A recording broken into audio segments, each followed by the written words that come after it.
Testing, 1, 2, 3. Let me know if I need to speak louder. I generally have a really quiet voice, but if you can't hear me, just raise your hand in the back, let me know. I'll go ahead and speak up for you guys. So my name is Jose, and I am a community resource specialist with Sourcewise. Thank you all for attending today, and today I would like to take the time to go over who we are, our internal programs and services, as well as our external network, and how we're either able to help connect you to our individual programs and services or redirect you to our external network to provide ongoing support. So who are we? Established in 1973, Sourcewise has been providing ongoing services to Santa Clara County and its residents for over 50 years. Just last year alone, we actually completed our 50-year mark, so this marks our 51 years of service to Santa Clara County and its residents.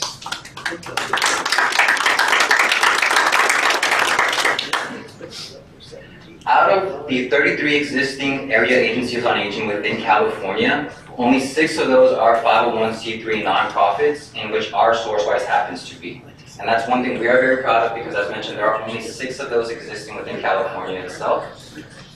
And because we do service Santa Clara County, it is a large area to service, so we have 2 office locations. We have one in Santa Clara that covers Mountain View, Milpitas, San Jose, but we also have an office in South County to cover our residents in Gilroy, Morgan Hill, and San Martin. And later on, I'll explain how there are some minor differences between the programs and services offered there, but just so you guys know, we are all over Santa Clara County, so covering from top to bottom. So when you call in, you'll be met with a phone tree and different extensions, and sometimes it can be overwhelming, especially if you're in a rush to help someone like a loved one or a neighbor in need of immediate assistance.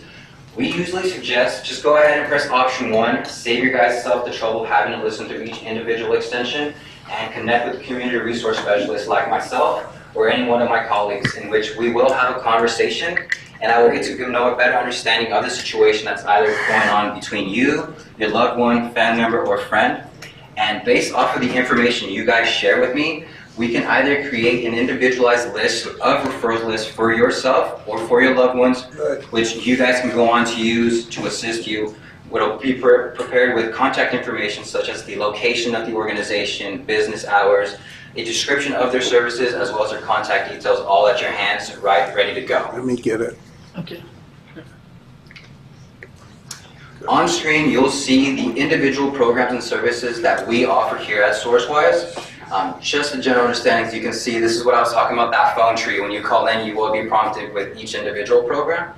And as like I said, it can be overwhelming, so save your guys the trouble. Press option number 1 to connect with us, and then we'll help you go through each individual program itself, so you don't have to play phone tag with each individual program and wait to hear back from them. Just talk with the community resource specialist. We can help set you guys up with an appointment for that program specifically, so you're not waiting around for a callback. You'll get a callback at a designated date and time.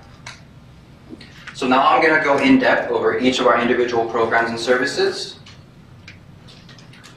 So our care management program provides support to older adults and adults who need resources and have care needs. On screen, you'll see the different types of care management we currently offer at our organization. For example, our multi-purpose senior services program, as well as our South County resident case management program, are 2 in the same. The only difference is that you'll see in that name, it highlights for South County residents, meaning that it would only be for the Morgan Hill, Gilroy, and San Martin residents, but we also have a similar service in our Santa Clara office. Our enhanced care management is for individuals who have high medical and social needs. For example, end of life, Fairmount, we'll be able to assist with that as well. And if you know anyone who's transitioning from a nursing skill facility and needs assistance with making that transition, so if they need movement assistance, they need help getting a caregiver, or if they need help finding a home, our community supports program may be able to assist those who are doing that transition from a nursing skill facility back into their general community setting. And on screen, you'll see this option 1, and this goes back to what I was talking about, that phone tree. With pressing option 1, you'll get connected with us, and we can help you guys begin the enrollment procedure rather than waiting to get a call back. Our caregivers network supports and provides access to informal caregivers. And an informal caregiver is defined as someone who is taking care of a loved one, family member, or friend, and is not receiving any sort of pay or compensation for their services. And that does happen a lot in Santa Clara County. There are individuals who are just taking care of their mom, their grandpa, and they're doing it because that's their family member. They're not doing it because they're getting paid. But with that being the case, we feel like you guys should also receive some sort of compensation or a break every now and then. And with that, our Caregivers Network can assist. So for example, you'll see our respite grants. So informal caregivers can receive up to $1,000 in a grant that can be used to either hire on outside help or temporarily place your loved one in a short-term facility to give you guys that much needed rest that you need. That $1,000 can sometimes add up to a week, 2 weeks, or even a month, depending on the level of care needed. And we all know just 1 day of rest is more than nothing. So we're more than grateful just to get 1 day of rest every now and then. We also have our We Care program, in which that is an individualized online webpage where there are a variety of different training videos like movement assistance, CPR, and things like that nature for all informal caregivers. Once again, this is informal caregivers only. So if they're on in-home support IHSS or they are on a private agency, they would not be eligible for our program in that instance because they're already receiving a form of compensation for their services. And lastly, similar to our information awareness, our Caregivers Network also has an individualized program for different information and referrals that is catered specifically to caregivers and their recipients. Our digital inclusion program is one of our newer programs that was introduced during the COVID era. And essentially what we are seeking to do is bridge the digital divide amongst the older population. And the way that we are currently doing this is we are sending out iPads on a loaner basis to active participants, and we are teaching them how to use it. So we are teaching them how to use the different emails, the different software such as how to FaceTime, do a Skype call. We're doing all of this to help combat social isolation. So we're using this as an accessible avenue to give your loved ones a call, whether it be over the phone or FaceTime. It's still that method of you're getting in contact with the outside world. You're not isolated. And with that, we've seen a very positive return. So we're actually in the second phase of our digital connections program. We had it originally start the beginning of COVID around 2020, and because of the response that we got from the community, we were able to expand the program, and we started using smart speakers as well. And because of the turnout and results from that, we were able to continue our program, and as mentioned, we're on the second phase, and we're currently working on a third phase to get more iPads to send out to the community. So if you know of anyone who feels socially isolated, is living alone, or if they have just a caregiver and nobody else, they could still qualify. Go ahead and have them give us a call. We'll go through the pre-screening, and if they are qualified, we'll get them an iPad and set them up with pretty much a class schedule per se. Well, there'll be weekly sessions where we'll meet either in person or virtually to go over how to use that iPad. The annual enrollment period has actually just started on the 7th. It is the busiest time of year for anyone who wishes to make a change in their prescription drug plans or switch over to a different Medicare plan. And with that being said, our health insurance counselors and advocacy program are the ones that you go to help you make that transition. If you want to look into a different Part D, A, B, or C, they are there to help provide you unbiased counseling because we aren't sponsored, funded, or any sort of initiative from an outside agency. As mentioned, we are a nonprofit, so we aren't receiving funding actively from individual or private agencies. So because of that, we are able to provide an unbiased opinion and give you guys the cold, honest truth about the different plans and what will be more beneficial to you guys and not the insurance.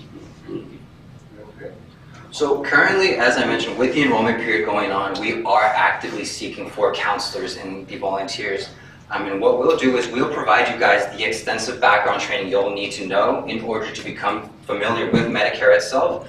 You will receive certification, and you'll be able to use that as a reference wherever you go. Should you choose to apply it in the future, you'll be recognized by the state as a Medicare counselor. Our Meals on Wheels program is designed for those older adults who are 60 years of age or older and considered to be homebound. And so homebound is defined as being unable to leave your home due to a physical disability or illness. And luckily, all of you guys here aren't at that stage of your lives yet, but if you know someone who is homebound, has difficulty getting access to food, give us a call. We have a few different programs where we deliver food straight to your door once a week, and depending on which one you choose to join, you can either get the frozen meal option or the fresh, but you still are getting the nutritious meals that you'll need each week to help you guys get through at least through the day. If you don't have a meal, you'll have a meal for the day going on through the whole week. And so the way our program works goes back to being a nonprofit. We are actively taking in any sort of suggested contribution or donation to help keep the program going. But for any reason, if you are unable to provide anything, that does not mean you'll be denied the service. As mentioned, it's just a suggestion. It's not a mandatory contribution. So if you ask anyone, if they ask, does it cost anything? Let them know that no, it does not cost anything. If you're able to make a contribution of $1, $5, we greatly appreciate it. It adds up at the end of the day because we have over 2,000 participants on the program already as it is. So if each of them only donates $1, that's already close to $2,000 each time. So a small amount goes a long way. And our public authority services. So if any of you are familiar with in-home supportive services, IHSS, getting that in-home care provider, we partner with them. So everything you see on screen, from enrollment to registration to benefits and training, we assist with that internally ourselves. So once they have been approved by IHSS and put into the system, they'll be in our registry, in which is actively shared with the community members who are seeking an in-home care provider, and we provide them that list. Every time they call in and they're like, hey, I need a new list of providers, I'm not happy with the one I currently have, the one I have didn't show up for any reason, they can call into our registry, and if it's an urgent situation, we have an emergency line where we can get someone there same day if needed, or if they can wait it out, we'll provide them a list of providers who are actively seeking employment and ready to do the interview process to get hired. And our senior employment services does provide paid on-the-job training for those who are seeking to get back into the workforce, or if you feel like your experience is lacking a little bit. As of right now, we are serving individuals who are 55 years of age or older and considered to be low income and unemployed. The reason we ask for low income and unemployment is because, as mentioned, we are paying you guys for your time already. So this is for those who aren't making any sort of income and can use a side income on the side and just wants to get familiar. So what would happen is you would either show up at our office location or one of our partnered office locations throughout the county, like Sacred Heart or Second Harvest, and we will be teaching you guys how to do administrative and clerk work. This ties back to bridging that digital divide amongst the older population. We'll place you in front of a computer, teach you how to use the different softwares, teach you how to use Microsoft 365, because nowadays everyone's asking for you to be an Excel expert for some reason, and we all know Excel is continuously changing. It's getting harder and harder to keep up with it. But hey, as long as we know something, or if we can navigate our question on the internet, Google will be able to give us an answer pretty quickly. And as I mentioned in the very beginning, our South County office is located in Morgan Hill. The minor and major difference is that our South County residents actually have a transit service going on that covers Gilroy, Morgan Hill, and San Martin. And the reason being is that out there, we've noticed transportation is a lot more limited. Bus stops, there are a lot less. And because of that, we were able to receive some funding to cover that area. But as of right now, the San Jose, Milpitas, Mountain View area aren't covered. But as mentioned, we have an external network to where we can redirect you guys to alternative resources outside of us that will provide a similar service at a fee or cost. But obviously, with it being catered towards seniors, they will work with you guys and not charge you an exorbitant amount. And for anyone interested or know of anyone who is currently applying to CalFresh, we have application assistance. That's something new we are starting to do and gearing up to present to the community a little bit more. And the application itself is lengthy. I don't know if anyone here has tried to complete a CalFresh application on their own or try to call into Social Security to get that. It can take 30 minutes to an hour just trying to get somebody on the phone. That's not even getting the application started. So with that being said, you're more than welcome to call into our office, in which we will be able to assist with completing the application either over the phone, in person, or even via Zoom if you're unable to do any of the first two options. We work with you guys to get you guys the resources and referrals you need when you need them.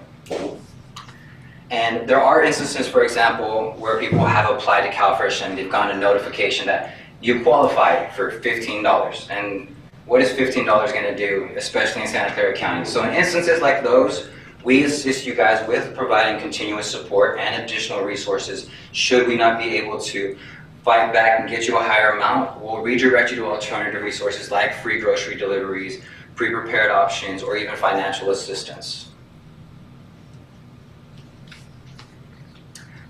And going to our volunteer options, outside of our health insurance counselors, we are actively doing volunteer projects and opportunities.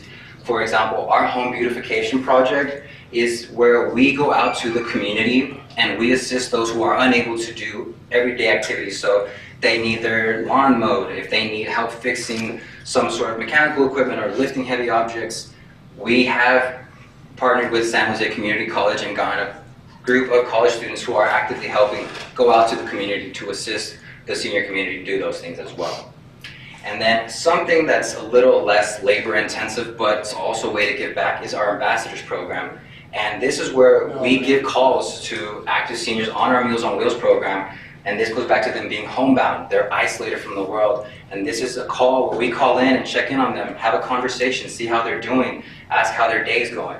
You know, a small conversation or just simple, how are you? Like, what's going on in your life? Just being able to vent goes a long way, especially for those who are isolated from the world.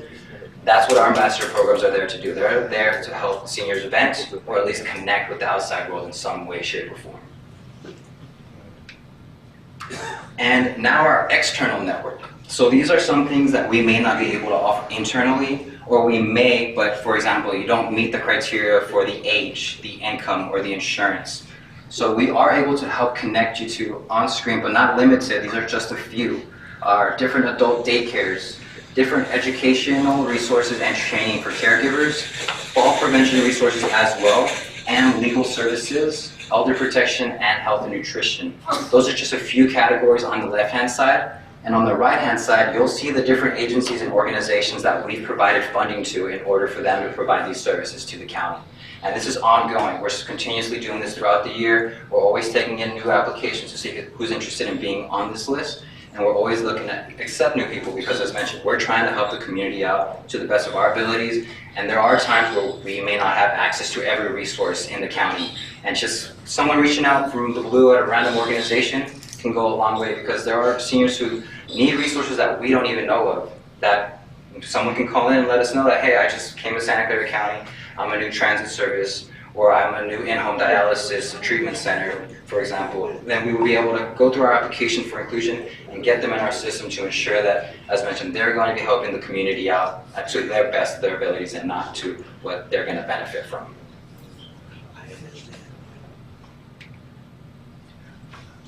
So much how like you guys have a website, we do as well as a quarterly newsletter in which we submit quarterly publications on different program updates to the county, health and nutrition facts, things of that nature. And if you're interested, just on screen itself, you can see a few topics that we just recently discussed, such as celebrating our 50 years, preparing for the Medicare changes coming up this year, essential tips for fall prevention, and it goes on and on. This is quarterly, so every 3 months we provide a new issue with different topics that you can look into.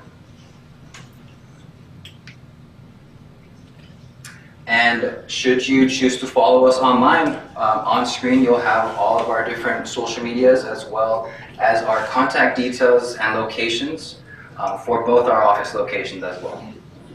And that does conclude my presentation. I'll go ahead and open up the floor to any questions we may have. Thank you.